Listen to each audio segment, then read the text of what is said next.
Hello, hello, hello, hello. This is Jacob, otherwise known as JayJax. We're back with Dark Souls in the painted world of Ariamis. I reason I'm sitting at a bonfire is I want to show off one thing. So now that we have the Lord Vessel, we have this warp option, but we cannot warp away from this painted world. Once we're in, we are in. Bonfire is cut off from others, cannot warp. That is, you have to beat the painted world.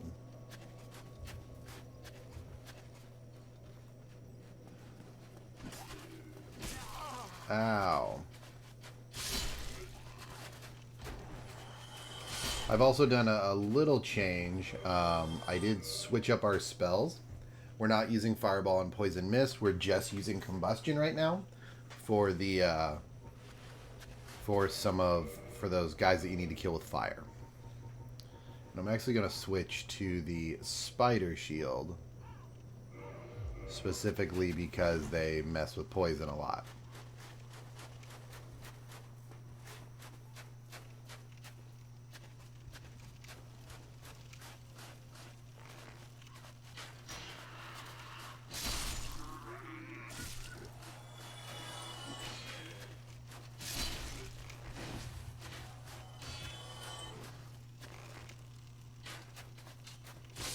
Alright, so for the big guys, we'll swap out to Combustion.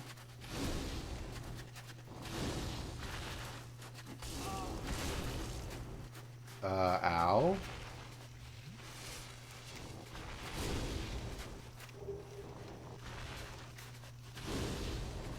Holy cow, I almost just died there. Maybe I'll go back to the Dragon Crest shield. Maybe there was a reason why I picked that one.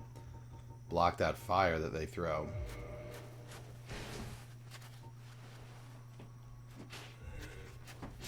Anyway. So yeah. Oh god. So this world is it's fun. Like I actually do like the painted world. It's really it's kind of difficult, and there's a lot of these little ambushes, and having to kill these enemies with fire is a bit obnoxious at times, especially if you don't have a great option for fire damage.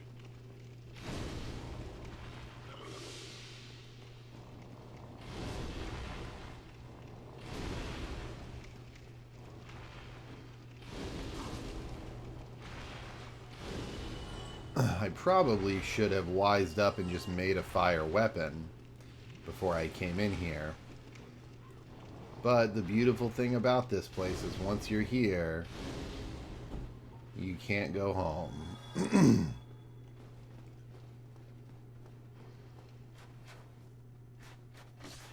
Oh, goodness.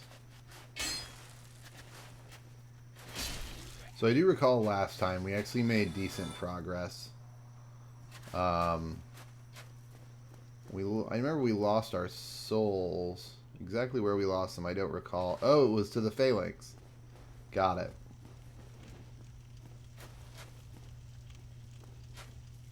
So there is... I'll show this off now. So, you see right here, there is that dragon. The piece just fell off of him.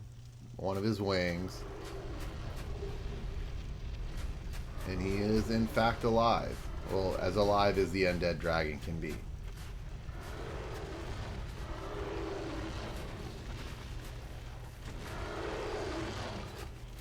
So, in melee, how I deal with this guy is he just breeds goop wherever you are, wherever, like, in one of three areas.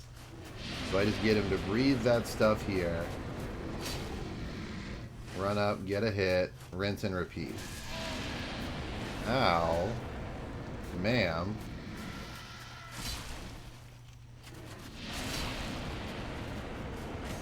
Since we don't have a lot of great ranged options, we're going to have to do the fight that way.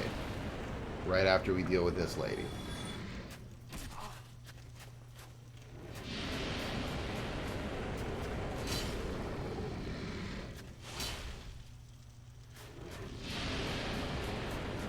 Let's heal up.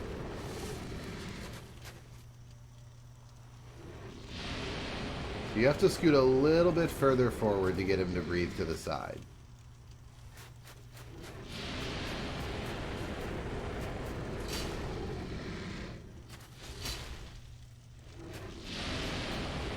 And while he's doing the front breath, you can just slap his claw.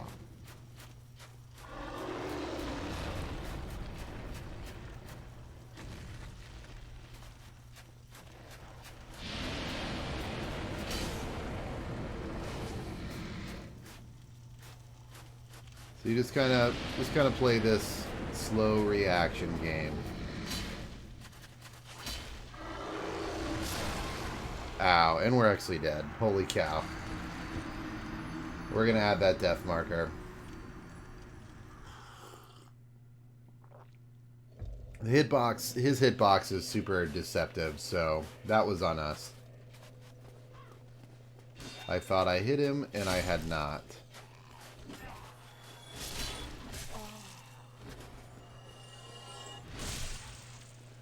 That's okay though. We'll make it back. And I don't recall us having a significant amount of souls anyway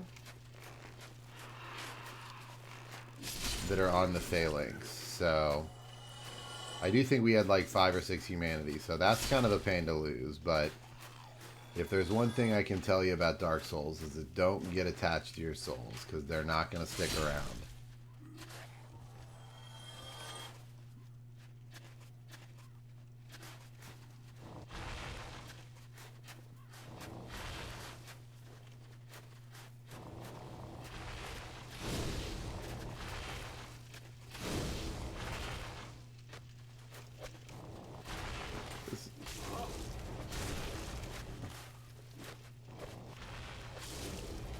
Yeah, I can save a cast by using fire damage for that last hit, for using the punch for that last hit.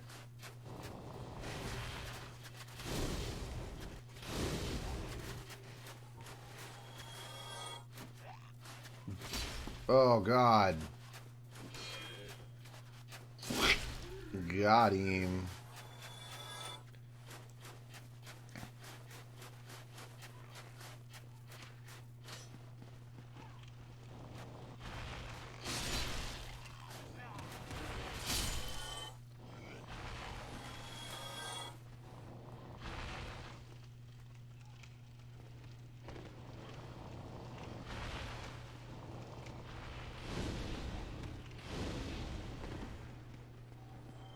Okay, okay. Yep, that's a... You don't want that.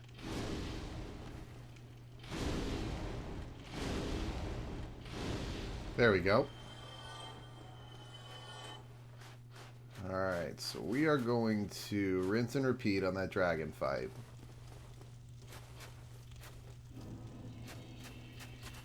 And I also kind of want to find out how that bird lady found us.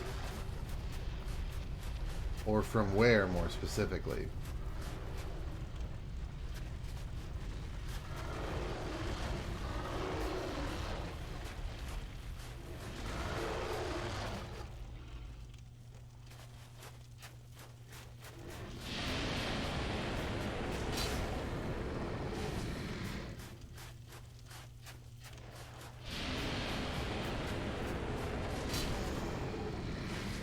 Ow. Yeah, you can kind of just alternate.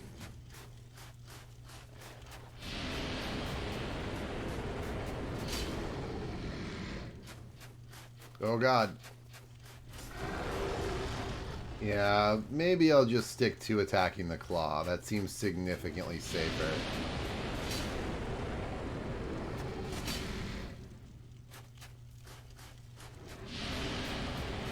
There's also plenty of safe spots, like right here is a safe spot. And you can just kind of stand here and pelt him with ranged attacks. He's not a huge fan of fire. So it's just, you know, choose your poison. This isn't a hard fight. It's not really supposed to be. Yet, funnily enough, I still found a way to die to it.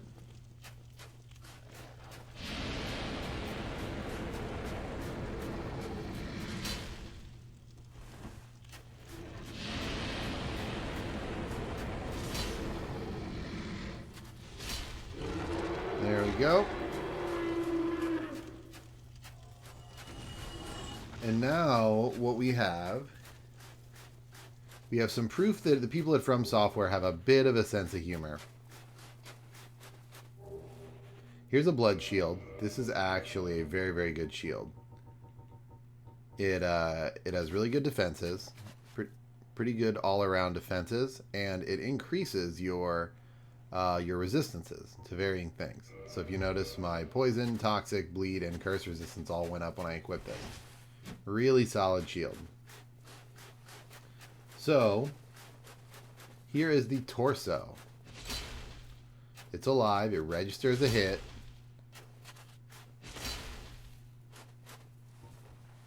And for the it even catches fire. For the longest time, people had no idea. They thought it was a bug. They thought there was some kind of glitch that prevented the torso from disappearing when the dragon died, but it's still moving. And what I'm about to show you is 100% developer intended. You can damage this thing all day. Does not matter. You can sit here and smack on this thing for hours. If you do a jumping attack, it stands straight up. And you can walk right underneath it. And you can drop to basically the end of the level. It's not an accident. It's not a programming oversight. That's 100% developer intended.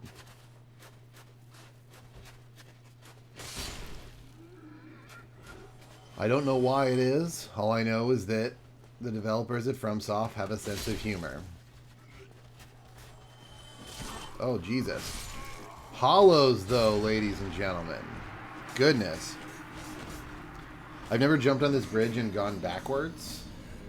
Or rather, you don't really have any reason to do that. Normally, whenever you go on that bridge, your goal is to move forward. So there's really not a whole lot of reason to spin around. But if you do, I mean, obviously now we've both just learned that you get swarmed by a bunch of enemies.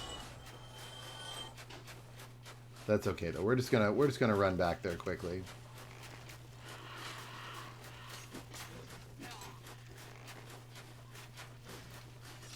Not too much of a problem. None of the enemies in this area they're all kind of a pain if you stop to fight them. But none of them are particularly troublesome if you just run through.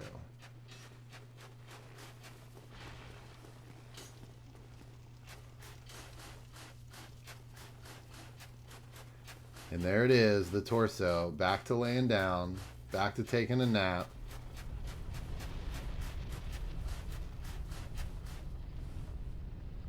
Just waiting to get woken up by the secret password, which is jump attack.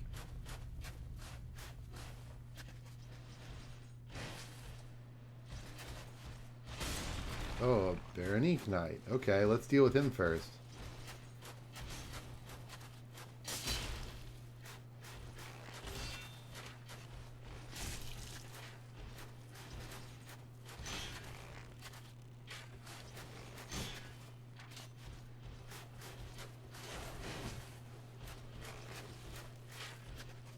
Let's deal with that archer.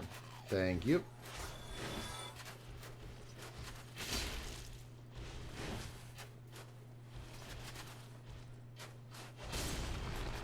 So that's how you do that. Perfect. He just was not very good at playing a strength build. That's okay. Had we been a little bit more aware, we could have seen this trap coming and stopped it. Ow, that damage is kind of wild, though. I think, and I don't, you have to correct me if I'm wrong, but I believe the damage for these hollows has been scaled up, given that you fight them significantly later in the game. I believe the solution was to just make them hit a good deal harder. Not particularly elegant of a solution, but it gets the job done.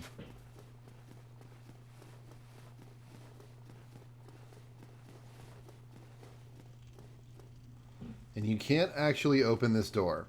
If you want to explore the whole area, you cannot take the shortcut, which I find kind of interesting.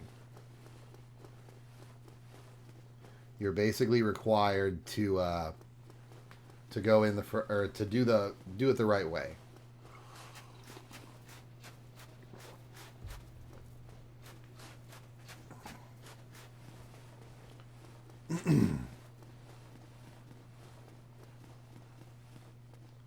Try pyromancy, dragon. Those are both interesting little tips. So this lady is not hostile. Who art thou? One of us thou art not. If thou hast misstepped into this world, plunge down from the plank and hurry home. If thou seekest I, thine desires shall be requited not. So if you've stumbled into this world and you don't belong here, plunge down from the plank. Specifically, this one up here. Oh, I actually didn't mean to do that. I just kind of wanted to look down. Well, looks like we're exiting. That's okay.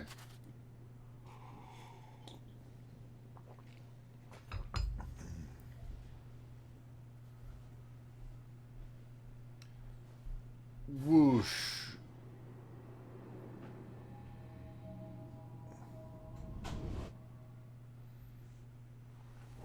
And we are back. We can go back in. Not a problem.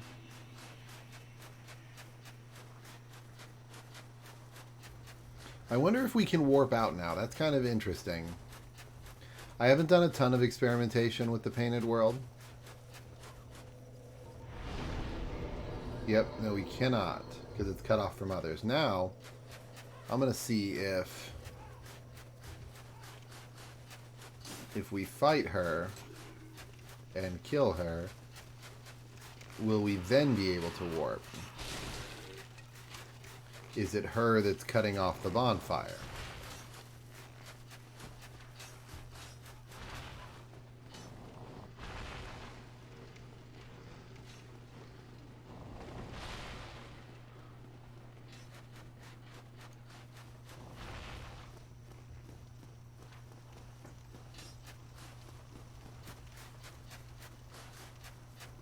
So we're going to have to fight that Baronique Knight again, which is okay, but we're actually going to run forward this time, so he's the only thing we're going to have to contend with. Open sesame.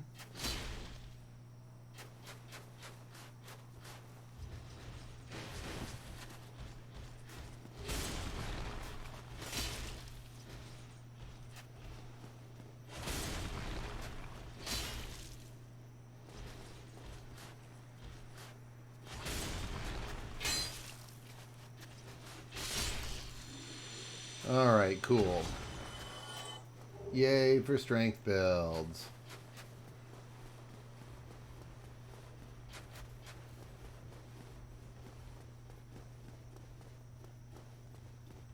We are going to equip the Grass Crest Shield, because if we don't need another shield, then this one is probably, this or the Blood Shield are probably our objectively best option. Thou must return if this land is peaceful. I beg of thee. Plunge down from the... So you can cut this tail. It's very hard to do, though. So we're going to try to smash it with one hit. The reason it's hard to do is she's a very low health boss. So if you're hitting the tail and you're missing, you might kill her before you get it. So we're just going to try to smash it with one hit and see if that works.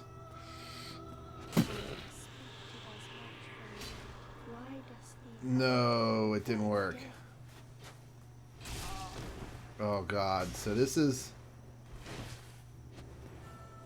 kind of a gimmicky boss in that you can't see her.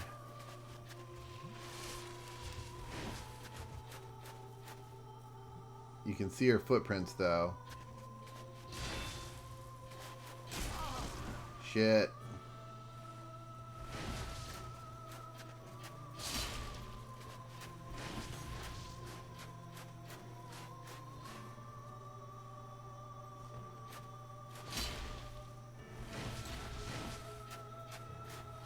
So you just kind of want to follow her footprints. If you stagger her, there we go. See, we got the tail. So cool. If you stagger her, she becomes visible again.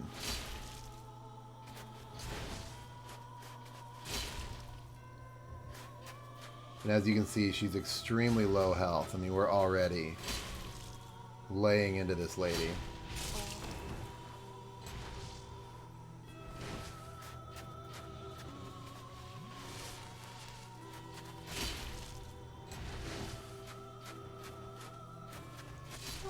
There we go. Soul of Priscilla. So that is the crossbreed Priscilla. She is the creature that was need feet, try projectile. A lot of these good advice. She is the creature that was sealed here. Why she was sealed here, I don't know. It might have something to do with her weaponry. She wields something called the Life Hunt Scythe.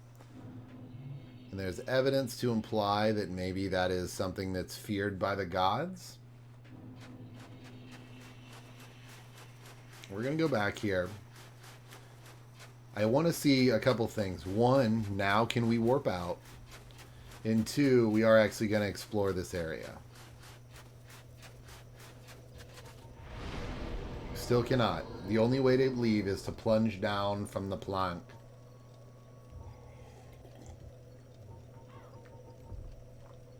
Okay. Let's pump that strength up. Endurance and strength both need to be at 40.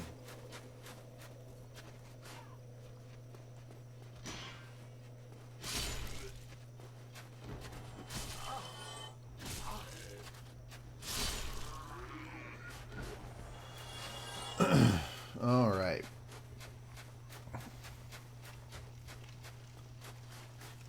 Beep.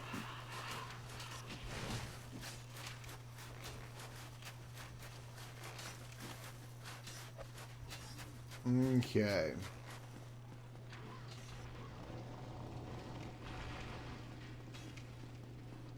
So again, these guys are pretty easy to run past. We're going to drop down into this central area, though.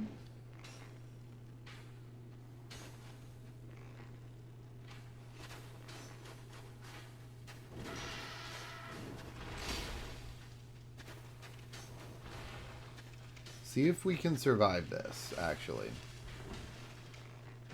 We can. That's good news.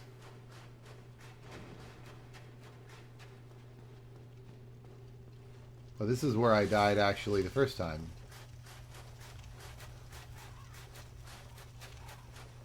I was trying to fight that phalanx on its home turf. Needless to say, that's a bit of a fool's errand.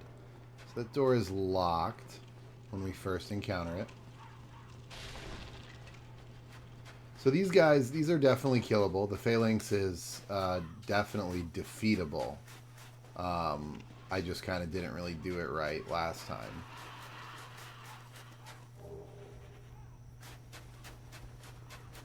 What's noticeable or noteworthy about this is this ladder.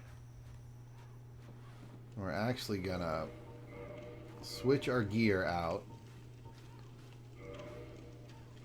Oh no, not that. Black iron. Oh goodness.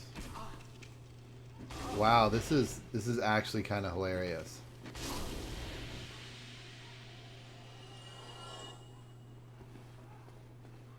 I didn't realize that guy could follow you.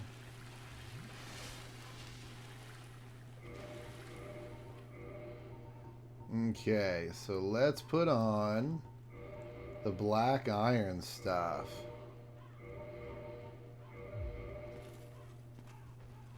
Nice big fat roll.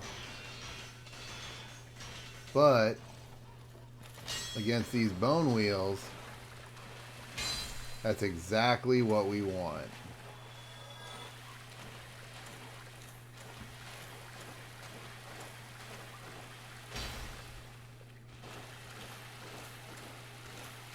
So this is actually an extremely dangerous area. The idea of fighting bone wheels in a corridor like this is petrifying and has led to many an unsuspecting player's demise.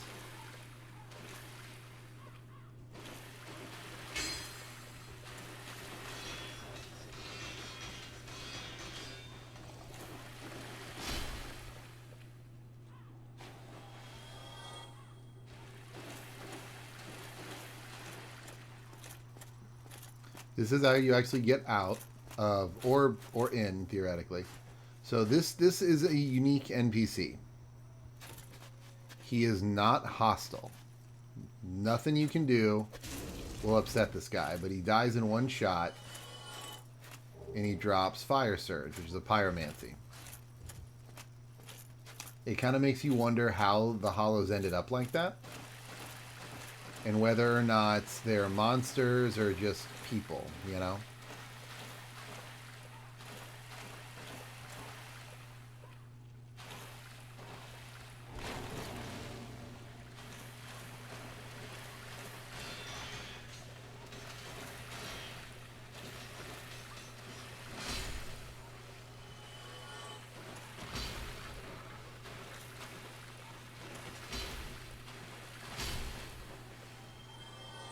Cool. So we're more or less wiping the floor with these bone wheels right now, which is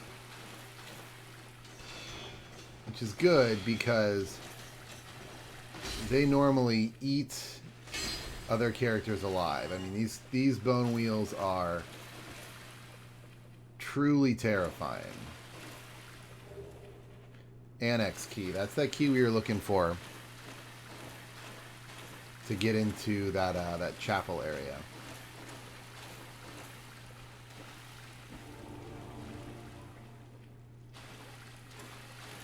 So this is where we were before.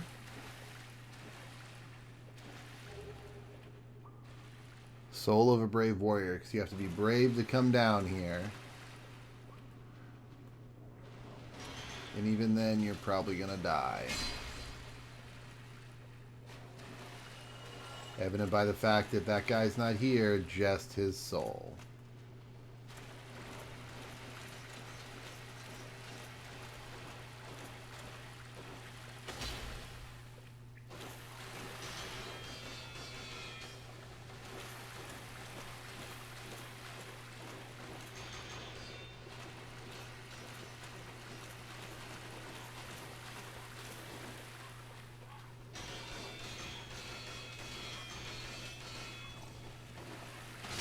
There we go. We said to stop. We said to slow that guy down.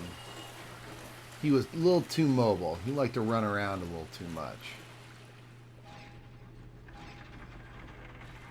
So this is really the reason that we came down here.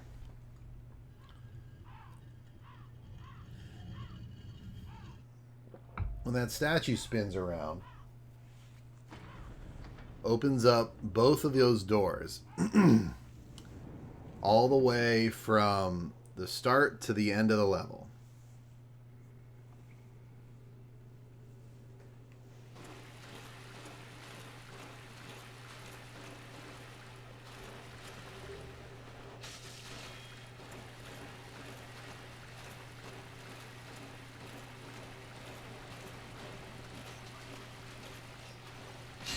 Boom. So we're just going to basically kind of be doing laps around this room, trying to catch these bone wheels.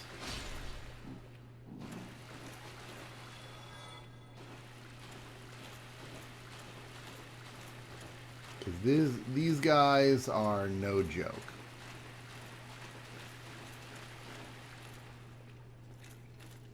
This is normally the way you would get down to this area. You drop down and be right there. I believe this is more in the center of...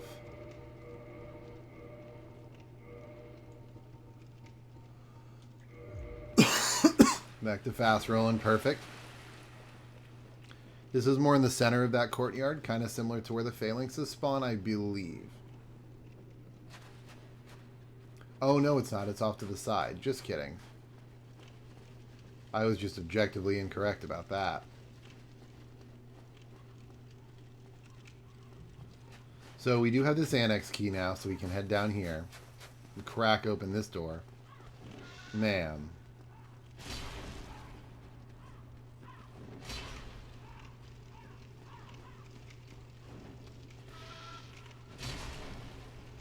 Excuse me, ma'am. Ma'am.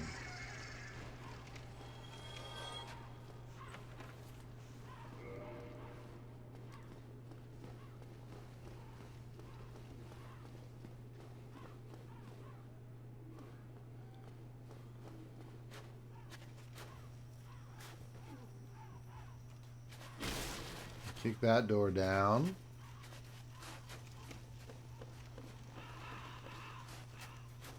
And that's a pretty cool weapon. That's actually a rapier that scales off of intelligence, which is really neat.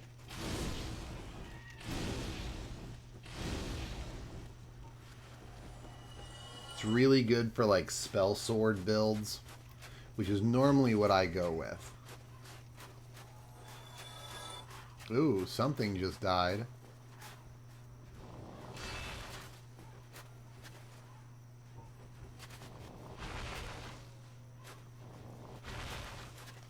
So because the crows don't really get contained by the level geometry so much, it's not uncommon to just kind of randomly bank a grand in souls in this area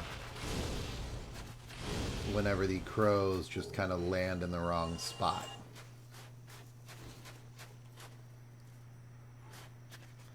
I'm pretty sure the crow that we got 1,000 souls from was going to be one of the ones that dropped here, because I'm like 90% sure there's supposed to be more than one crow for this ambush.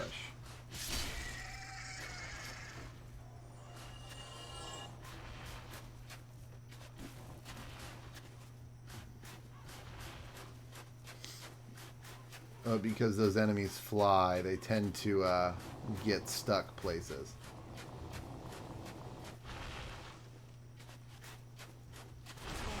Ow, jerk.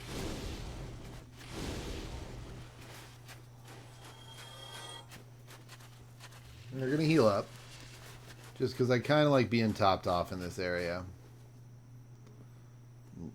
Drop down there. No amount of health would save me from that shit.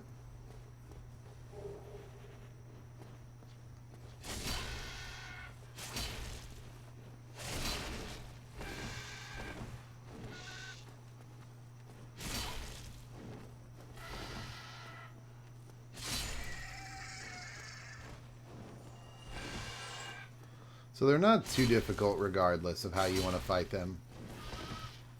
Pretty telegraphed, easy to stagger. Generally speaking, they don't pose too much of a threat. It's really just about the ambushes that they find you at. Again, because they're not tied directly to the level geometry, they can kind of just fly and meet you wherever. So they're enemies that like to catch you in unsuspecting circumstances and punish you that way. So there is one thing that we want to do. So we are going to go back. We're actually going to restore our humanity. There's an invasion that we want to do. And I think we can still get it, even though we've beaten the boss. I'm not 100% positive, but we're going to give it a shot.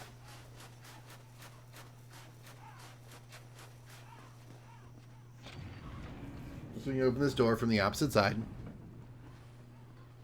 And this actually puts us right back in the middle. So if you can see, there's a straight line from this starting bonfire all the way to Priscilla's boss room. So we're going to reverse our hollowing, and we're going to level if we can.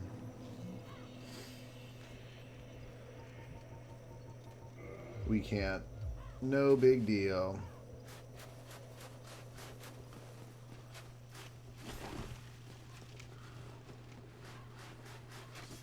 So it's down here. I hope this encounter works, even though we've beaten the boss.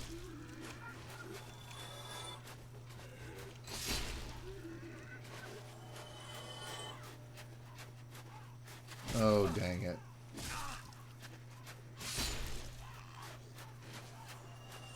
There's an NPC invasion that will happen here, which is why I restored my humanity. Nice. Let's go ahead and heal. I'm not taking these hollows seriously, and it's kind of kicking my ass, which is a problem. So, hey, let's get these items down here. Bad time for an invasion, wouldn't it be? Yeah, I'm pretty sure we can't have killed this boss, which is a shame. We would normally get invaded by Xanthus, King Jeremiah. And he wears some pretty interesting armor, to say the least. Looks like a giant Q-tip. And he's an accomplished pyromancer. And we would be able to kill him here and get his armor by Priscilla's boss room. But alas, that's not to be. That's okay. It's not a too amazingly interesting fight. It just, you know, is an NPC fight. So it's a good time. And it's lore significant, kind of. In you know, any way that this area can be considered lore significant. Alright, I'm going to heal. We're going to try to run through this area. It's not always the easiest thing to do. This bridge is rough, to say the least. Just with the archers and with the Baronique Knight.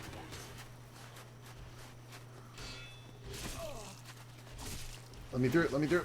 Thank you. You got to kind of weave back and forth a little bit.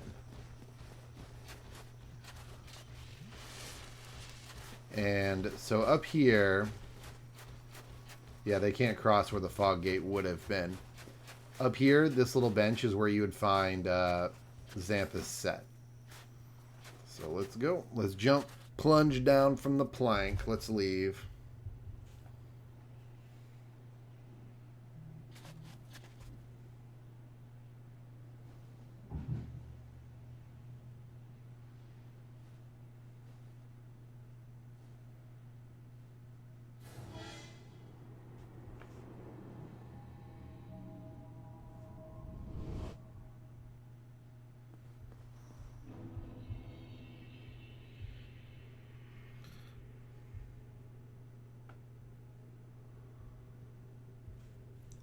All right. So now we are back in the painted world.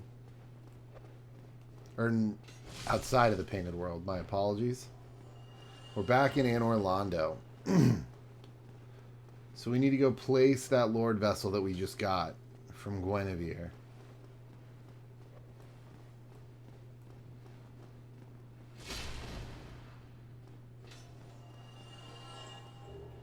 Hey, Painted Guardian Sword. That's a really cool weapon. I'm glad we found one. It's got a very unique move set. Alright, so we're going to run down here, and we're going to actually warp from this bonfire. Now that we possess the ability to warp to bonfires, that's going to change pretty much how we get around pretty significantly.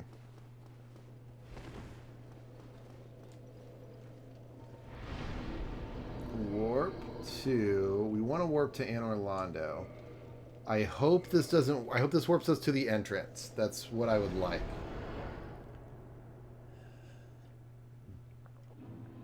So, what's noteworthy, the bonfire keeper is absent. We cannot light the bonfire. So, the bonfire keeper has perished. We killed her. So, we cannot light that bonfire. So, we're going to actually use a homeward bone. I hope it doesn't take us back right here where we are. It doesn't. Okay. We're going to warp to... Probably should have just warped here first. Firelink.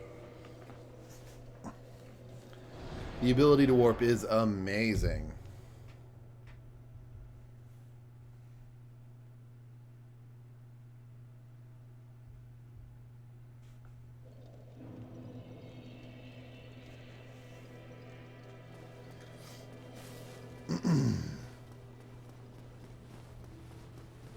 This guy's very excited to see the Lord Vessel. Heavens, you have done it. You, after 1,000 years, it is you. It is really you.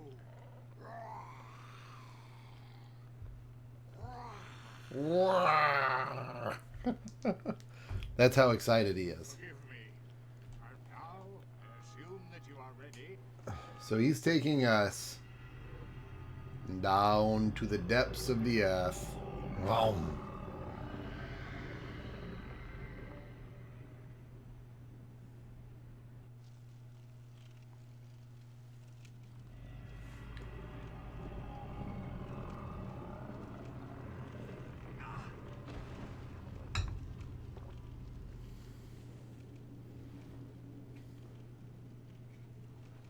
This is the firelink chamber for the successor of Lord Wind.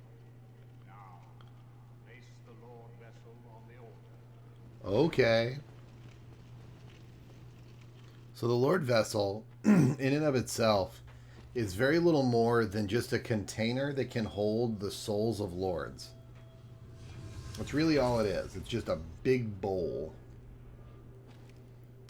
And once we put the souls of lords in there, the door in front of us will open and we'll be able to link the fire. Pretty simple, right? However, we've already discovered that the gods aren't what they aren't always what they say they are, and aren't always the most honest. It is noteworthy that the gold doors that were blocking our path are now no more. That was that thing that I just showed you, and these are the locations of the 4 doors.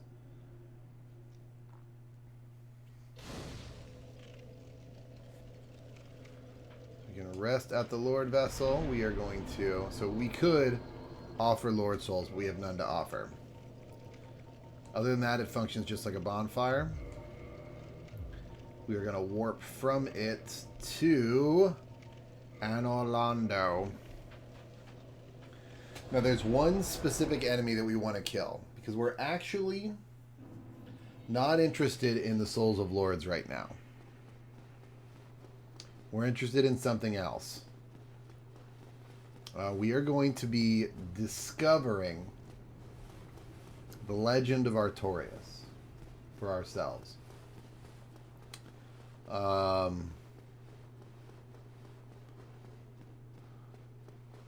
So to do that, we need to access the DLC,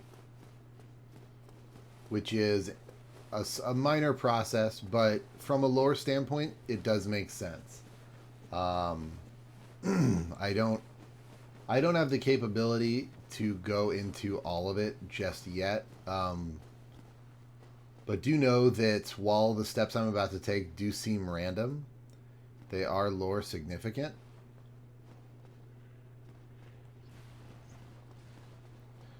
He's gonna run. He always stops right there, so, you know, you're okay.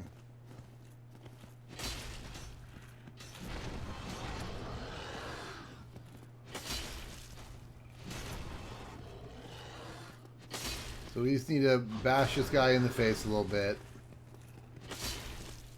If you have a heavy weapon, you can just break through his face like this. But normally you'd want to circle around him.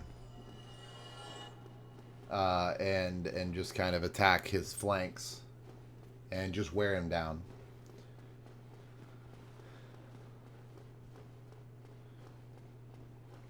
There's going to be another one of those in this room up ahead. He can be similarly cheesed. But you have to do it up here.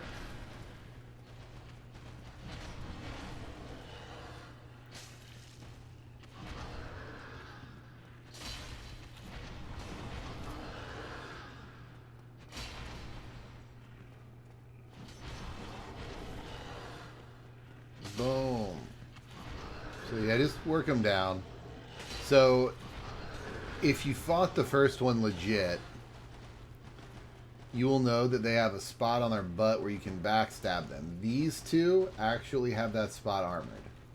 So you can't even backstab these guys. Really, the best way to fight them is just to cheese them like that. It's, hey, Fangbore Helm, nice. That's a rare drop.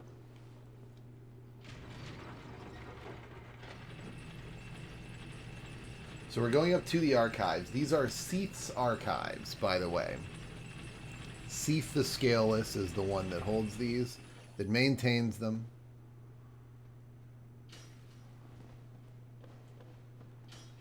Take a seat. These guys actually are no joke. These crystal hollows are legitimately threatening.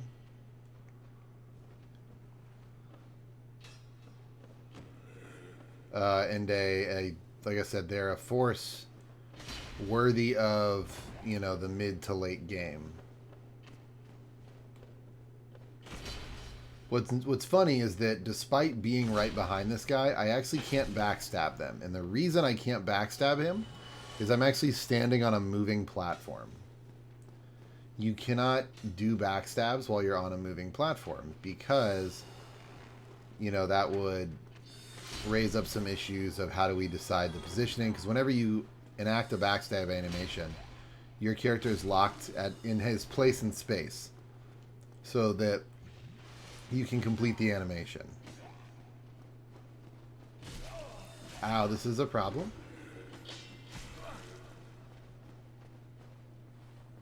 And if you're on a moving platform, it's difficult to complete that animation while you're moving if your character is locked at a specific point in space. It's just how they chose to program it. And so on any platform that has the potential to move, you cannot perform a backstab. So this golem right here is hostile,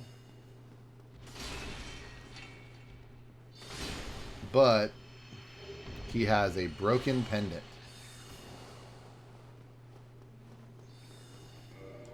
Let's see here what this thing is. Oh wait, let's take a look at that on our way back. We're actually getting attacked a little bit.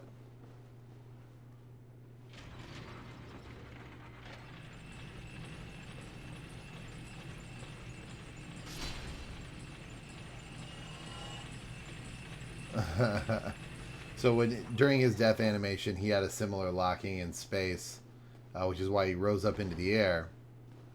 And then as soon as the ragdoll kicked in, he fell down. That's pretty funny. So anyway, we got the broken pendant. Half a broken stone pendant. The vine appears to originate from Ulasil. The only thing that we know of Ulasil right now is Dusk of Ulasil, the lady that gave us the illusion magic that we rescued from another crystal golem, surprisingly enough. Powerful magic can be sensed in the ancient stone, yet men of this time can neither manipulate nor sense its power, which has a distinct air consisting of both reverence and nostalgia. What that means is that in this time period, in so it's setting up the setting for the DLC. Okay. Where Undead Parish is probably the closest. Let's go to the Undead Parish. I believe that's Andre's bonfire, if I recall correctly. It is neat, so we can rest here and get a bunch of Estus, actually, which is perfect.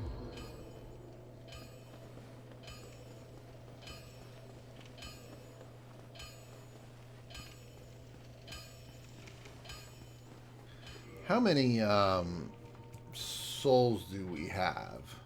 Well, we do have a Firekeeper soul, so we actually probably should go back to Firelink, turn that in. I want to buy some new armor. I want to maybe buy some boss armor. Warp. Firelink Shrine. I kind of want to buy Ornstein's set. And see if I can't work some of that into my build.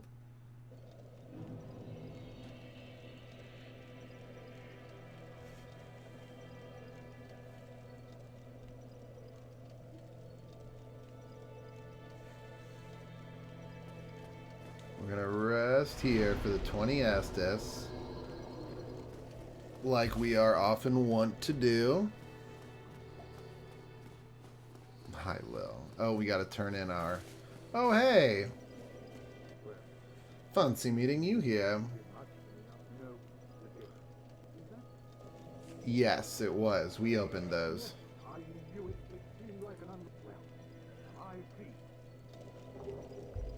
So he gives us a miracle emit force. And he, the gates that he's asking about are the gates to Sen's fortress that we opened up by ringing both the bells of awakening. That was indeed us, so he is right about that. Alright, so let's go. We need to find... Oh, this is also Logan, the guy that we rescued from Sen's fortress.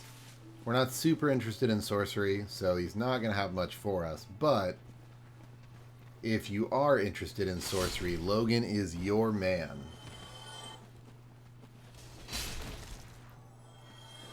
Because he is the end-all be-all of sorcerers. So we actually want to go to this guy for boss armor. Aye, Shemai. I didn't expect him. I suppose great Minds think alike. So, he sells us. He also sells us the Master Key, which is noteworthy, because if we didn't have it, we could get it here. Sells a fistful of arrows. And he sells... This is the Iron Golem set. This is Ornstein's set. And this is Gwendolyn's set. The Crown of the Dark Sun, the Moonlight stuff. So we're going to buy Ornstein stuff. We need 7, 15, 22. No, wait. 15, 27,000 total souls. Let's go ahead and get that real quick. What's one soul of the hero going to give us? Probably 20, I think. 10. We're going to use one more of those.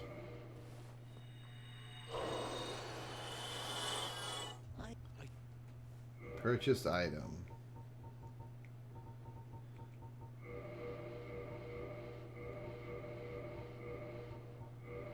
Bingo. And we'll make another fine trade. So he's a merchant whose dialogue advances based on the purchases you've made. So if we were doing more of a lore playthrough, like a full-on deep dive into everything this game has to offer, then we would probably be buying up all that armor. And if you're looking for something like that, as far as like a full comprehensive everything this game has to offer type playthrough, I would highly suggest a guy named Epic Name Bro. He has a series called From the Dark, and it's absolutely spectacular. Okay. Ornstein's armor. We're still mid-rolling, so that's okay. Ornstein's gloves, which are better. Still mid-rolling. We can mid-roll. I'm okay with a mid-roll. I won't do a fat roll. Ornstein's leggings. Hey, mid-roll. We don't look half bad.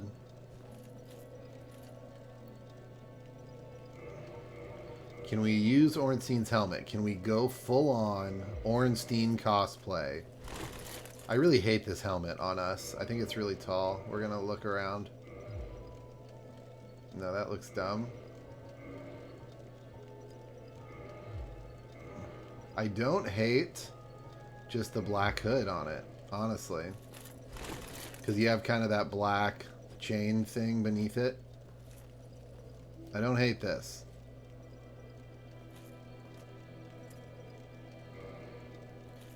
If you're an experienced Souls player, you know that Fashion Souls is the only Souls. So you'll understand. Ooh, that thief mask though. Yo, that might be the one. This might be the loadout right here. Cool. And if we equipped Just hold the phone right now. Havels. No. What's our loadout looking like? 37 pounds. That's not absurd, actually.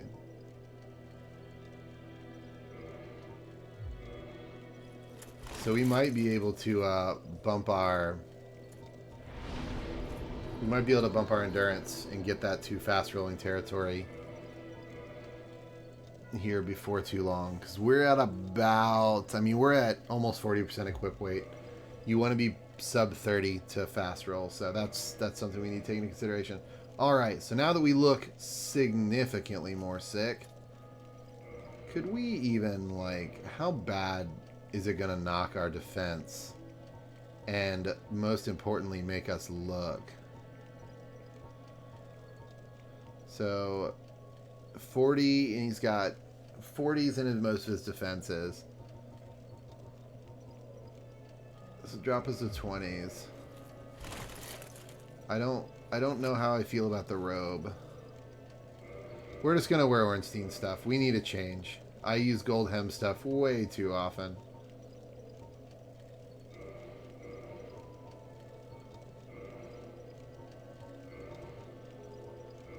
Ornstein it is. Let's go. If we were really cosplaying Ornstein, we would have a... we'd have a spear. Oh, I can't use the big dragon greatsword. Oh yeah, I can do that. I forgot to show that off. But yeah, I can definitely do that. It's pretty cool. Anyway. This is not super unlike my first build when I played this game. Having Ornstein stuff. Brings me back. Okay. So now, done reminiscing. We've got business to take care of. We need to go down to where we met Dusk of Ulasil. Because that, as of right now, because we aren't religiously reading all of the item text, the only mention we have of Ulasil is from Dusk. God, we look cool. So we need to go back to where we found her. And Am I going the wrong way? I'm pretty sure... I'm having like a brain fart right now. No, I need to go back to the forest.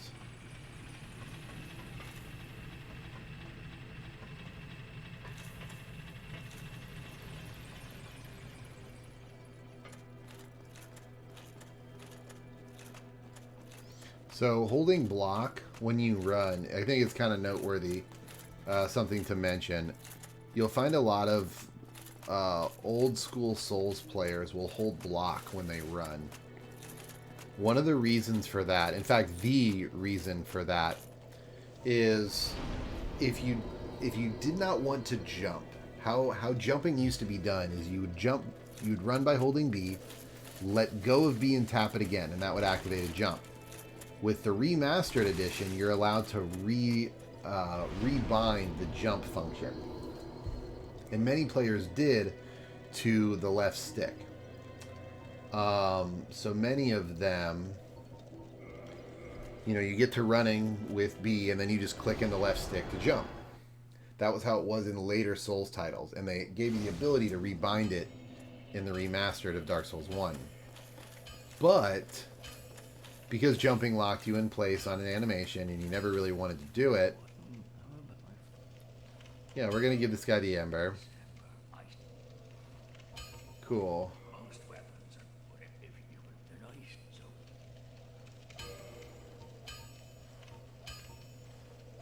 So yeah, we can't. Alright. So, oh god. So if you didn't want to jump, you would hold block, because even if I were holding block, or even if I let go of B and tapped it again, if I were holding block, I would roll instead of jump. Jumping confers very few iframes. It's not like a great defensive tool. It's just not usually what you want to do. unless you're actually trying to jump somewhere. So it's just not a great option. So generally speaking, players who are running would hold block so that they can roll at a moment's notice. And it kind of just became habit and stayed habit. So part of the reason that we upgraded our armor, though, is because with going to the DLC, we're going to be fighting a good deal more actually challenging enemies. This DLC is slotted for endgame as far as difficulty is concerned, I believe. However, there is a particular interaction that we want to do that forces our hand and forces us to do a little bit early.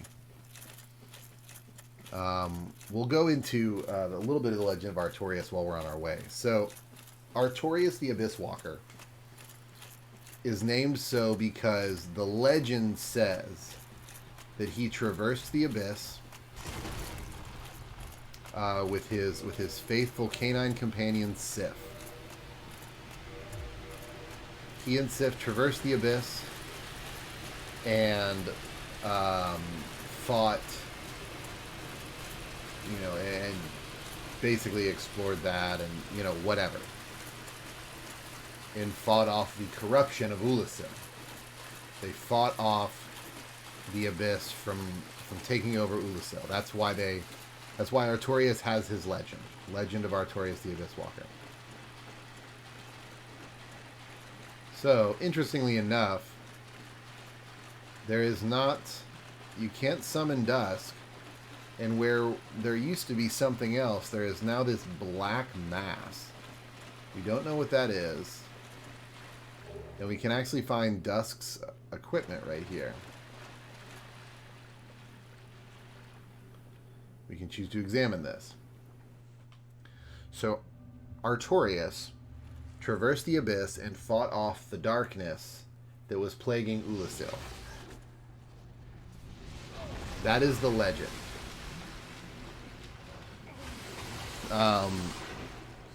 Of Artorias and Sif, as well as the rest of the Gwyn's knights. So, we have traveled to a place, and this is actually only unlocked by using the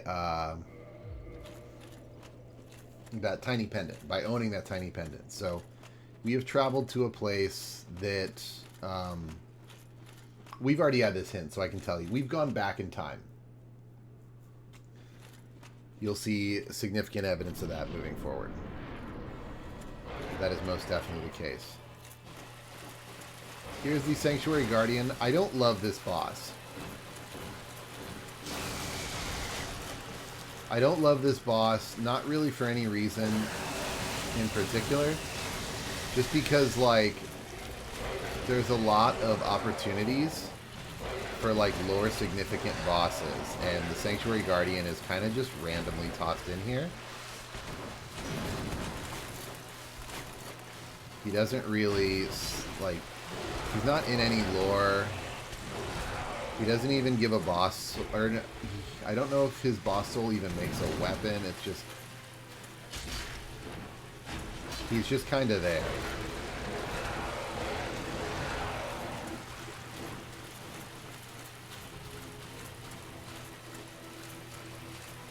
He's a fun fight, though. I'm trying to cut his tail.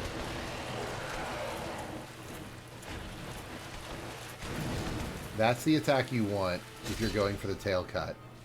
That lunge where he lifts his head up.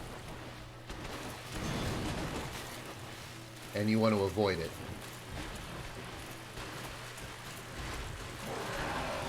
Oh.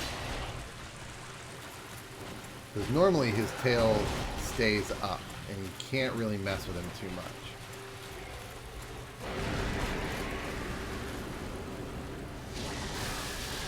Ow.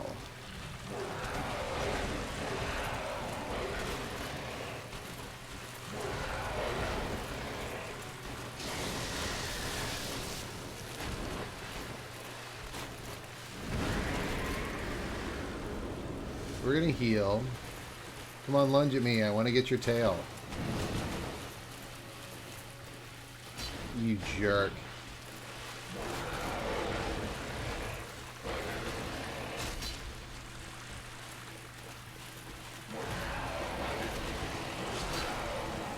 So you can stagger him, evident by the fact that I just staggered him twice. Big heavy attack to the face will stagger him. Do a lunge. Come on, you know you want to. Not lightning.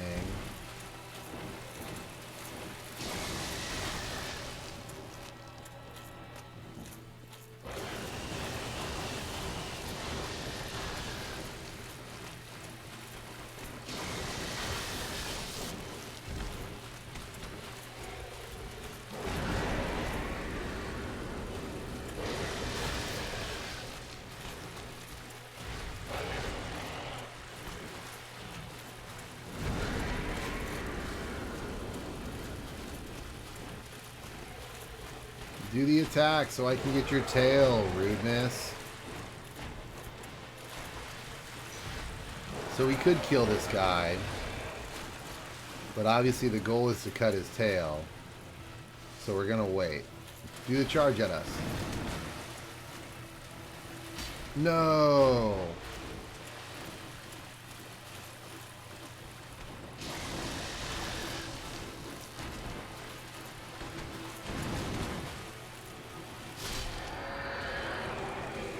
No, we missed it. Yeah. Damn, okay. It's not a good weapon. It's just noteworthy because it's a tail cut. But yeah, that boss doesn't really fit in the lore anywhere. He just kind of is. He seems really random because they're like, we want a boss. So we're in the Sanctuary of GOOOOO. Obviously, this forest is looking significantly more green and lively than it was in our time. Level up as well. We're going to get strength to 40 first. Then we're going to get our endurance to 40. Well, look at this one. From what faraway age hast thou come? Thy scent is very human in She said faraway age. Ah, Princess Dusk's savior. So she spoke with Dusk after we saved her. I thank thee deeply. And so they know we're from the future, and they just confirmed that. What age are you from? Here no longer, snatched away by that horrifying primeval human. And so I must ask, couldst thou once more... So a primeval human snatched away Dusk, the girl that we already saved. Sure, we can help her out.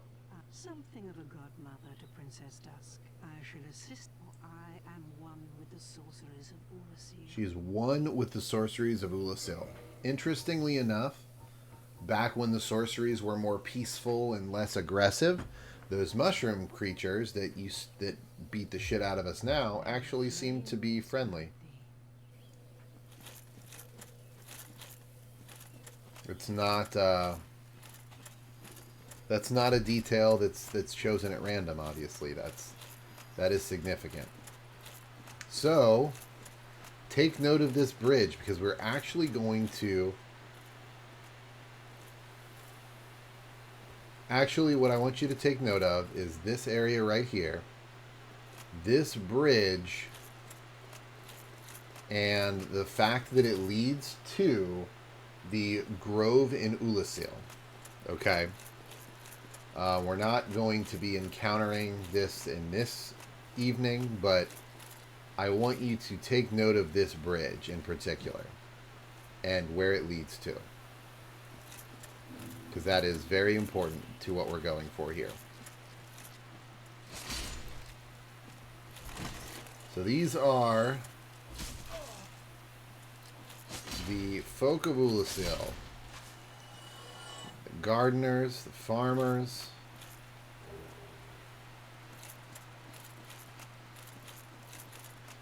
We are an invader. Now we're not hunting Lord Souls. We simply showed up on their land and we're like, what's with all this stuff? So they're trying to fight us off. All while we are on our quest to save Princess Dusk. That's what we're here for.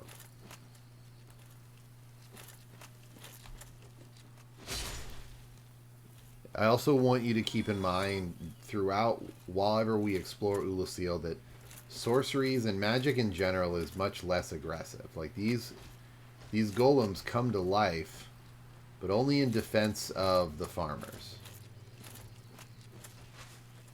who obviously aren't particularly trained for combat, given the fact that one of them just tried to strike us and fell. These are not adept combatants. However, these golems most certainly are. Most certainly are. GG golem. That lifting hammer attack always gets me. That's just an attack I die to all the time. Because I try to punish their big overhead swing only to realize they've got more to it. The problem is they don't always do that lift attack. Sometimes they just don't. And if you don't punish them, they just pick their hammer up and, you know, everything is just fine. And now they're swinging again. And you missed your window. It's really hard to tell when you have a window to punish and when you don't. Honestly, Jesus Christ. Oh, I need more than 8 directional movement when I'm locked on. Dark Souls 1, you're so janky now. I've been spoiled by your sequels. So, it is noteworthy that, or rather not noteworthy, but the suggested way to do this area, because this is literally just an open area with a bunch of these farmers and a couple golems. Not a whole lot worth doing here. The recommended way is just like Hidden Body, Slumbering Dragon, Crest Ring, just stealth your way through this. Because there's really nothing here to find. It's just kind of a big open area. Honestly, the only reason that the people are here is because they farm these lands. I mean, you'll see guys that are trimming the trees. They all have pitchforks instead of real weapons. I mean, they're just farmers, right? Who are being protected by animate golems. This is an elevator that we cannot access right now. Has to be accessed from the bottom part. And there's the Guardian Gauntlets. Those are the gauntlets of the actual stone giant creatures. We will find more pieces of them as we go along.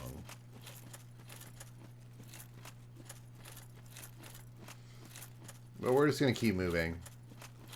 Like I said, nothing super important to find here that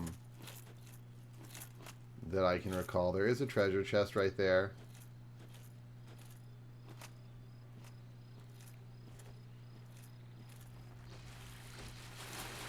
Oh, come on. I forget what's in that treasure chest, honestly. I feel like I'm going to get murdered going for it, but we'll see.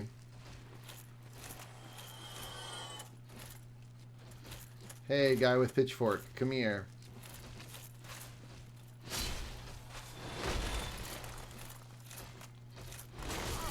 Ow. See, this guy's just watering the grass or a plant or whatever. So we're going to try to bait these guys over here. Oh, goodness, there's more of them. Goody. So depending on what's in this treasure chest, there might be all of zero reason to do this. So we're going to kind of get these guys caught up in the trees. Do one run through where we open it. And the next run through we're going to grab it.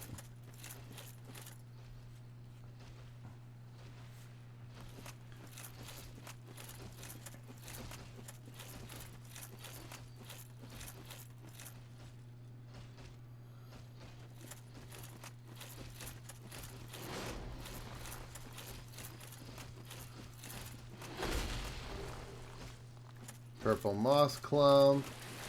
Blue titanite slab. Yeah, not particularly amazing, to be 100% honest with you. Not a ton of reason to get that item.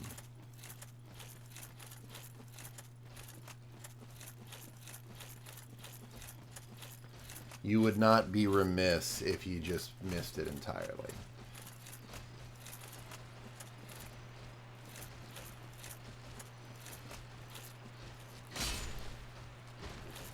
Oh good, I'm so glad that all those guys figured out how slopes work at the same time. Don't mind me, we're just going to grab this and get the heck out of here. Guardian leggings.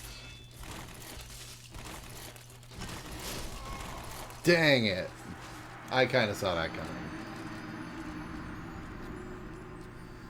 We got a little too ballsy, that's fine. We're just going to run through this part. We did get the Guardian leggings, though. The Guardian gloves are significant in their defense.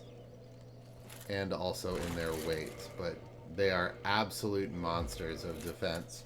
The whole Guardian set, in fact, if you look at how... We're wearing decent armor, and look at how much better this is. It's also like 3 units of weight heavier. So no joke in that regard. Just real big, real heavy stuff that will protect us from just about anything. Okay.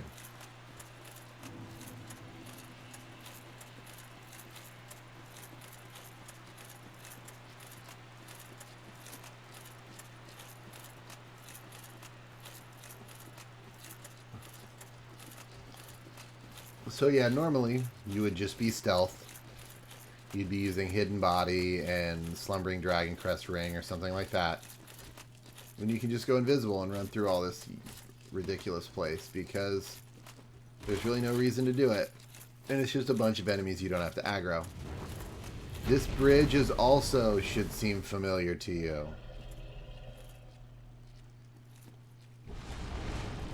Not so much that dragon, but this bridge, definitely. Last time we saw this bridge, there was a ladder that was leading up and one that was leading down right here. Oh. Okay. That is a thing that he does.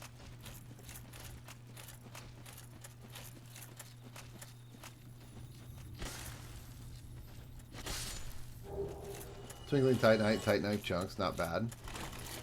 But now we're noticing that this is not so green of an area anymore. There's this black corruption and this sludge and gunk that's everywhere.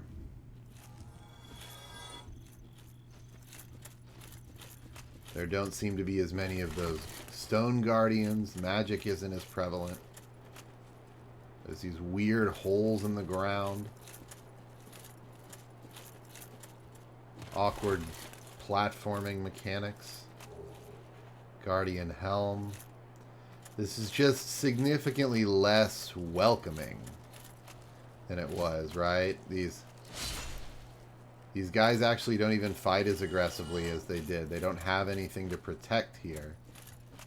This is just an Elizabeth mushroom. Which again, Elizabeth is that mushroom lady, the godmother to Dusk. So it's just what was a very green and a green and verdant area now is kind of, you know, there's a smoke coming out of the ground. We don't know what's going on. We know that somebody kidnapped Dusk. Somebody that's associated with the dark. But that's really all we know at this point. Although I will say, if they're associated with the dark, we have evidence at least of their existence in all of this sludge and corruption. So look, And these guys really are just tending to the trees. Like, these guys are not warriors. They're not aggressive. They only attack us when we slaughter their kin. And even then, they're hesitant to do so.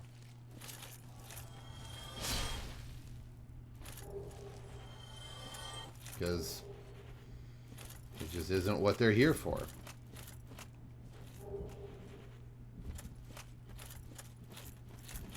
Okay, so we're just going to keep moving forward. And a lot of this should seem familiar. This is right up here is where the door was. And just up here to the right, like to the right of that rock structure, there would have been a bonfire behind this. So this would be where we fought the Forest Hunters Covenant, actually. So this is all places that we have been to in our current time period. We are not visiting any new locations. Only the same locations at a new time. So we're actually going to run. We don't really want to... Oh, I think there's armor back there. We kind of do want that. Yeah, there is. No, it's not armor. It's just a soul item. Wait, he can fit back here? I was really banking on him not being able to fit back here. Dang it. That's fine. Rinse and repeat. And we'll be taking the speedrunner's pace. No more talking about the scenery. No more discussing lore implications. We're going to be running from here to where we died. I'm really surprised that golem could fit on that small ledge, though. That really kind of... You normally just either kill them or don't aggro them in the first place.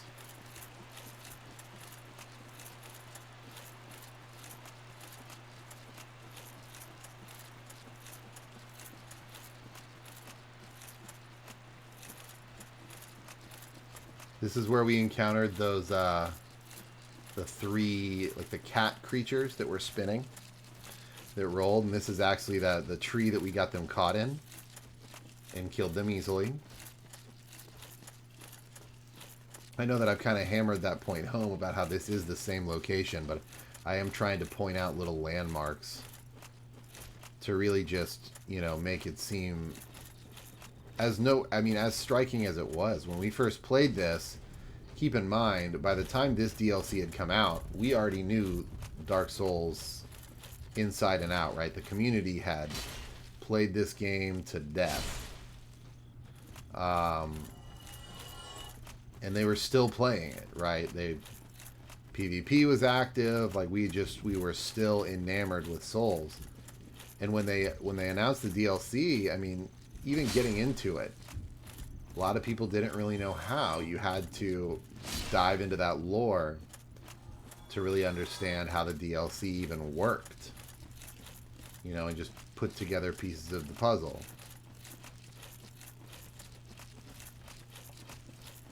We're not going to go around back for 2,000 souls just because we could realistically die. Okay, bye. Again, another example of magic in use in Ulasil that's non-hostile.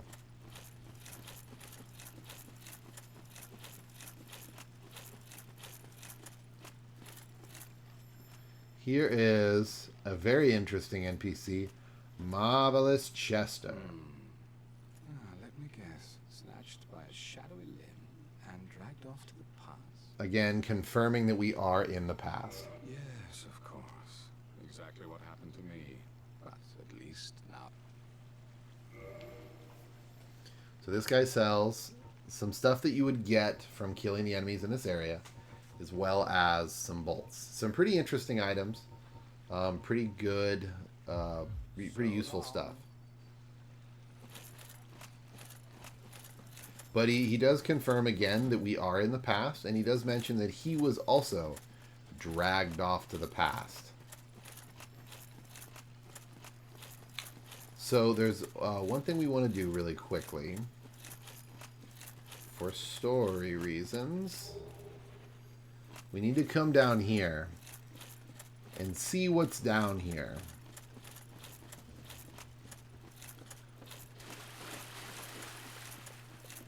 So we initially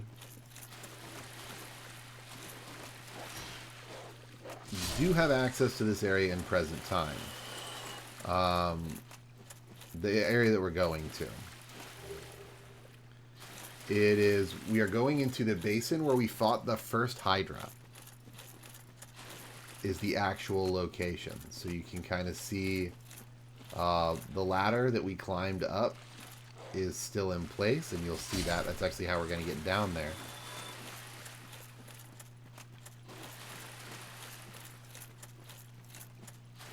Also note that these are felled trees. So somebody has been working here.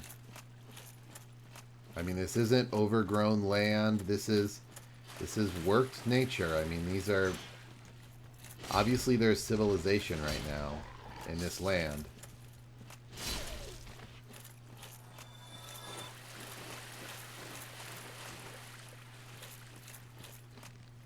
You gotta wonder, are these, you know... These dogs don't look nearly as mangy as the ones that attacked us in the current. Are these dogs trained to protect this wood? I mean, this wood looks to be somewhat special. Maybe it's enchanted, maybe it's magical, who knows? Are these dogs trained to protect it?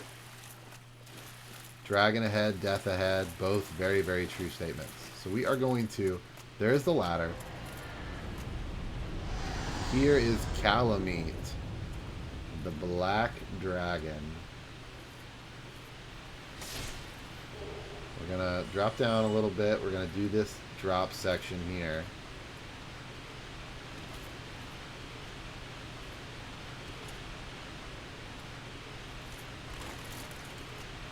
So Calamite is a boss that I don't know if you can beat it now. I've never honestly tried. There is a better way to fight Calamite. We're going to do that soon. But really what we're here for, right back here. Again, not a mimic. Chains backwards. Titanite slab. So Calamite's pissed. We've encountered Calamite, and she just murdered the shit out of us. We're going to count that as a death, although it was an intended one. Calamite just flew by, blasted us with black fire, and we are super dead. We probably should have gone forward before we did that. Oh well.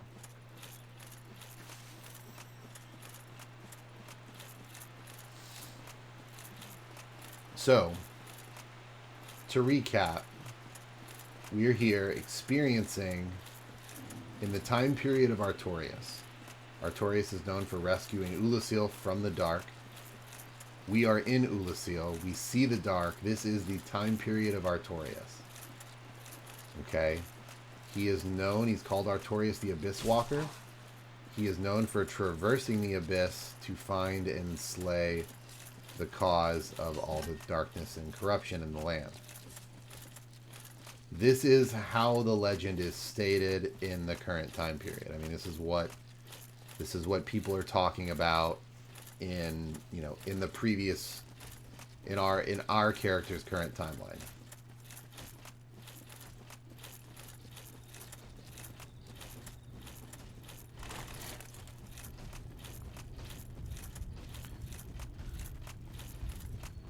We're actually going to run around and grab some items that we didn't get. There's up here to the left. I believe there's an item. Yep, there's one that we didn't grab.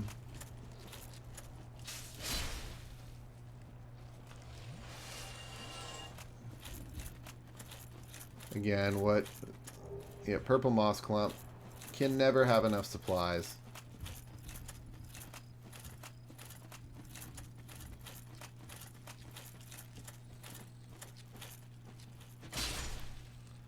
This sword just has so much range.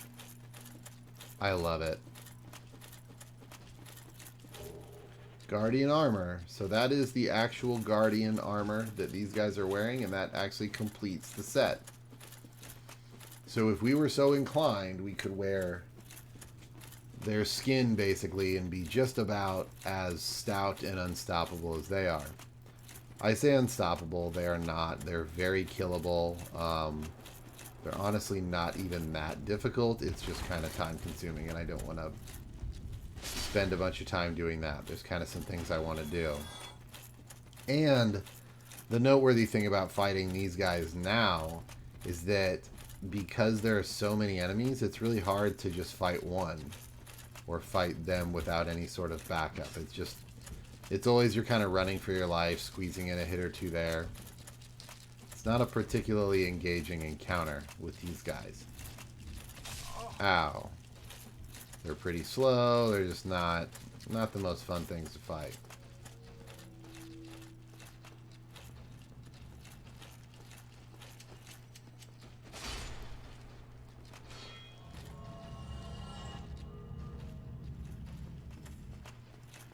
Oh. Guy didn't do so hot. Okay. So, like I said, we are in the time period of Artorias. It is noteworthy, Saint ahead, that here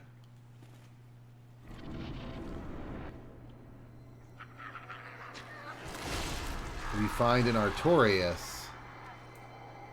that has been corrupted by the Abyss. This guy is clearly not doing so hot. What has happened? This kind of flies in the face of the legend as we know it. This is Artorias plunging a greatsword through a resident of Ulasil, swathed in darkness.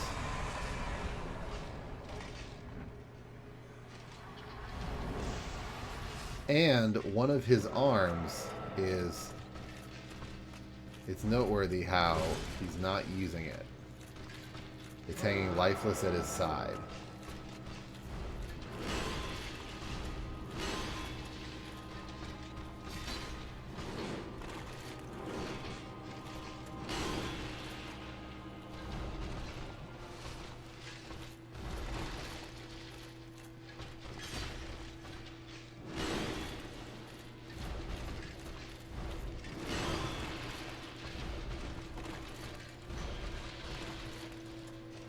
This isn't the most difficult fight in the world.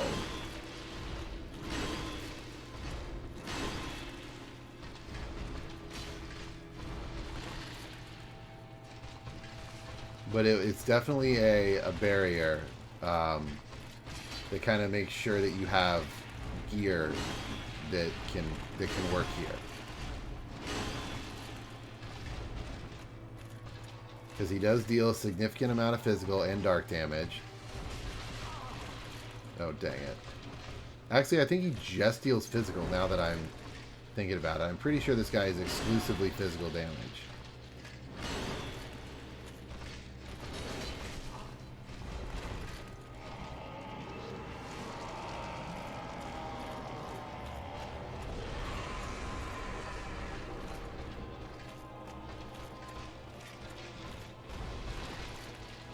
So now he just becomes way more pissed.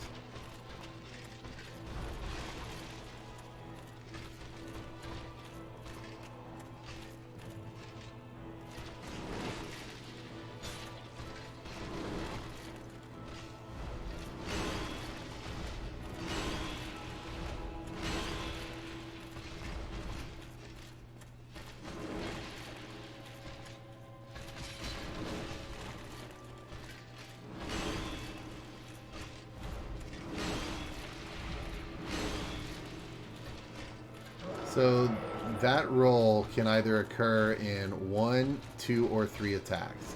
So it's really hard to punish. 1. Yeah, he just did 1 that time. So it's really difficult to punish. That would normally be your punish opportunity. So, generally speaking, when I like to punish Artorias, is if he does that lunge and ends up close to you, you can get a hit, and sometimes he hits you with that little move where he throws that sludge at you. Normally worth the trade if you have a strong weapon.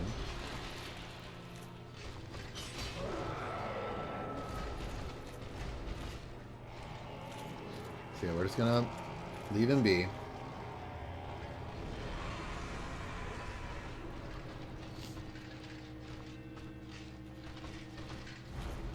One. If he does 3, we're gonna punish the 3rd.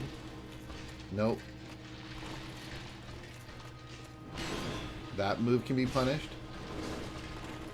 A little bit. It's not a huge window. I'm kind of used to honestly fighting with dexterity weapon windows, which have, you need a significantly smaller window to actually do a feasible punish. Oh shit, I meant to roll that.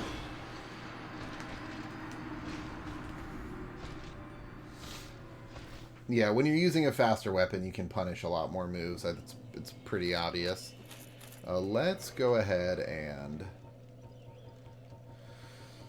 let's use a Twin Humanities. Let's kindle this bonfire. Let's get it to...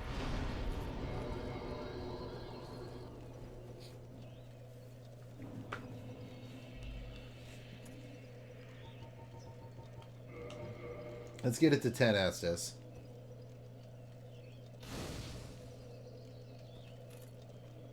So we are going to switch up some of our equipment for Artorias. We want to be at a shield with significantly higher stability and 100% physical block. Right now the spider shield is looking like the best one.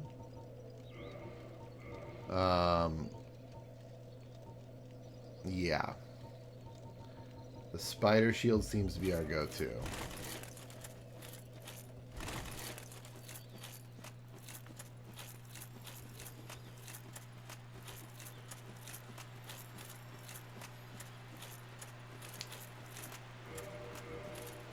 I wonder if there's a lighter way to get physical armor. And let's actually switch to the Ring of Steel Protection, which is going to give us even more physical armor. So we're going to be able to tank a lot more of Artorias' damage. Part of the reason I like doing these, where I go in just with what I was wearing and die, and then switch up my equipment a little bit and show how trivial the fight can become, is I like showing off the value of preparedness in a lot of situations. Dark Souls is kind of a game that rewards that, understanding your enemy and fighting accordingly. So now that we have gear that is much better suited for fighting Artorias, we're probably going to do a good deal better. I'm not going to say we're going to win, because I'm honestly pretty rusty in this fight, and I haven't done it in a while. Especially not with a slow weapon. So...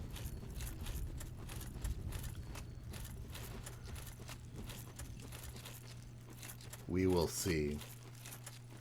I'm used to doing this with like a rapier or a scimitar or something that's significantly faster. Actually, by this time I'm normally using the Balder side sword, which is just a really good weapon. Overall, I mean, it's fast, has crazy reach.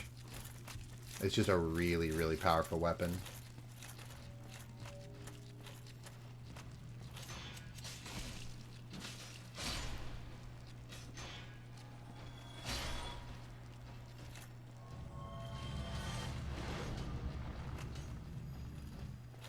Cool, so we're actually going to tap this and send that back up. Just so that if we do have to run back, which very well might happen, we can just hop on that and get right back down.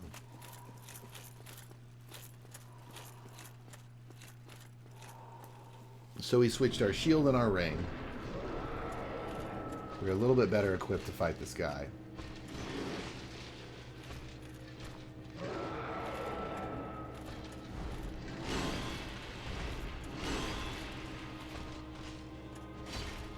Yeah, see, just lacking the range. Yeah. I don't think this weapon can punish that. Oh, no.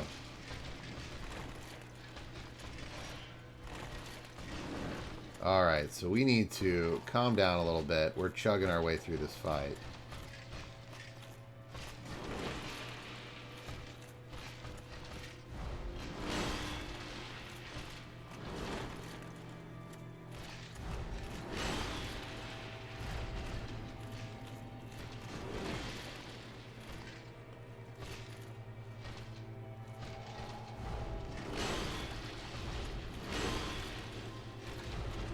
Nope. That is an attack that most definitely can be punished.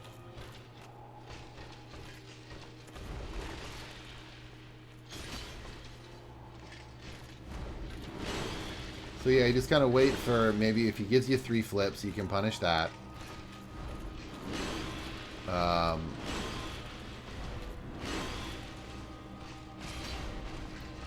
It's not a particularly difficult fight.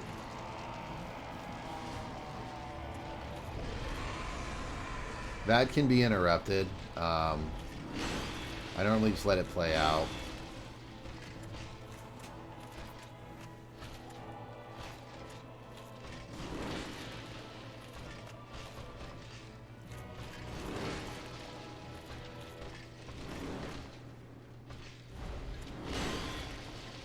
So I'm kind of just waiting for the attacks that I know I can punish.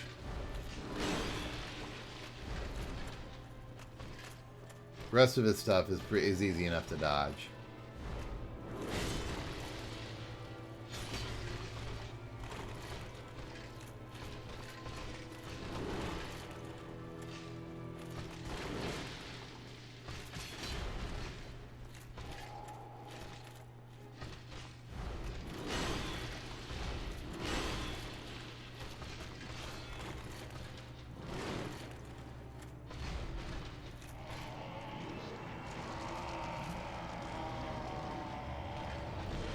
So yeah, relatively simple as far as fights are concerned.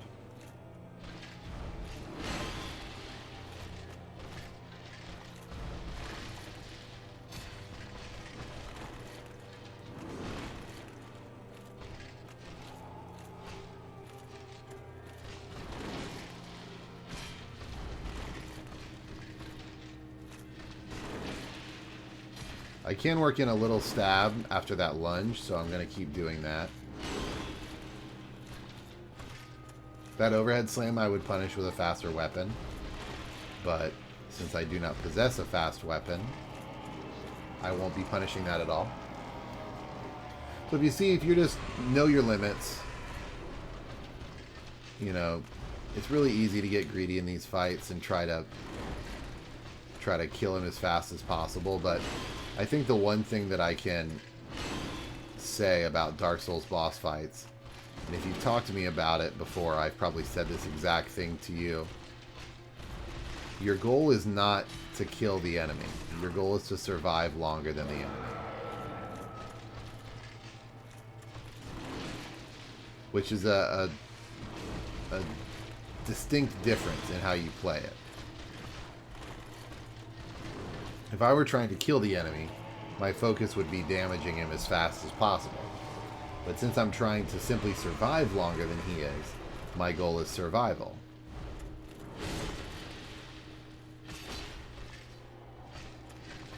And your goal, you should always be aiming for survival in a Souls game. Because if you're the last one to die, you win.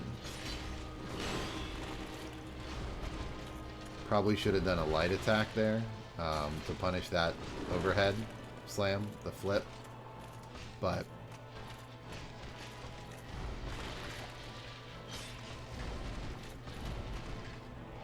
I'm going to charge up.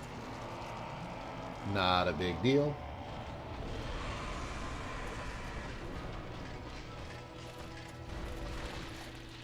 Light attack. And I just, basically every time I'm doing one of those light attacks, I'm being mindful of a potential, like, quick follow-up so I can roll out of the way of it. But normally he just tends to roll away. So, like, I'll stab and keep on the lookout for a follow-up like that I can roll out of the way of.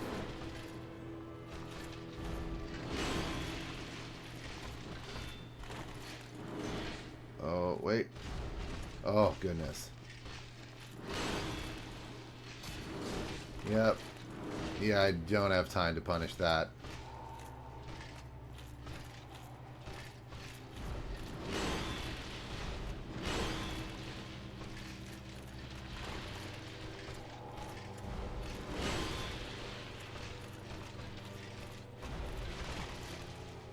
He's got to be close to dead, right?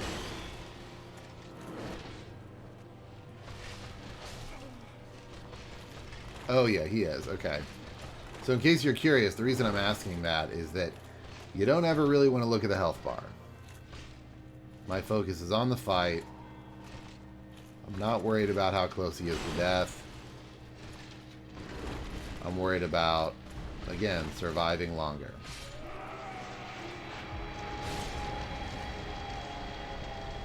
And that is Knight Artorias.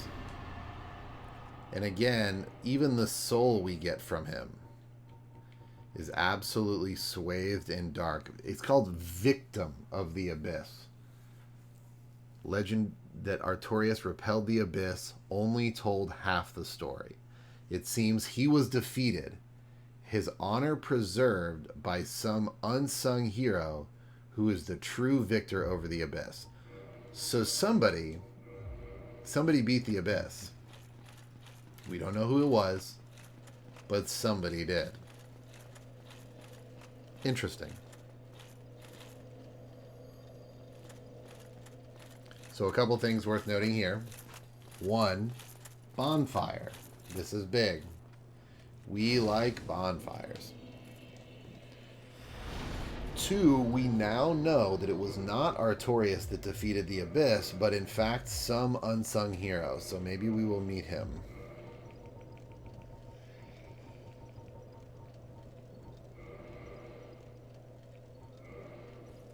Let's use a couple of these. Level up one more time. Hit that 40 strength soft cap. 40 strength is the soft cap, which means that you start to see diminishing returns on your investments past that point. That's why we aim for 40. Alright, so this is the Purple Coward's Crystal. This is an item that allows us to do the PvP. There's Team PvP, Deathmatch, the Plaque of Legends.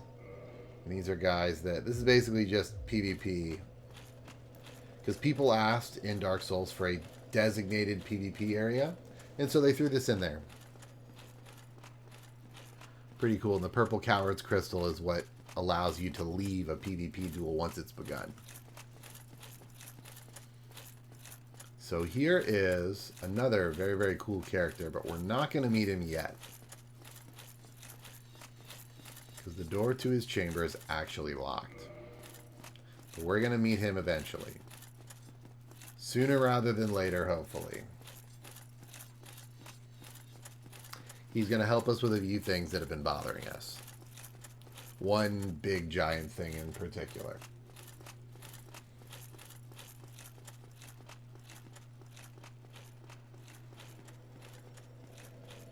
That having been said, though, we're going to go ahead and call it here. I know it's a little earlier than we're used to, but we're kind of at a fantastic stopping point. We just battled Artorias and learned that the legend was not the whole story. And so now we're going to, starting tomorrow, we're going to find out exactly what happened at Ulasil to repel the Abyss. So... thank you so very, very much for watching, guys. My name is Jacob, otherwise known as JayJax. This has been Dark Souls, and I will see you guys on the next episode. Bye.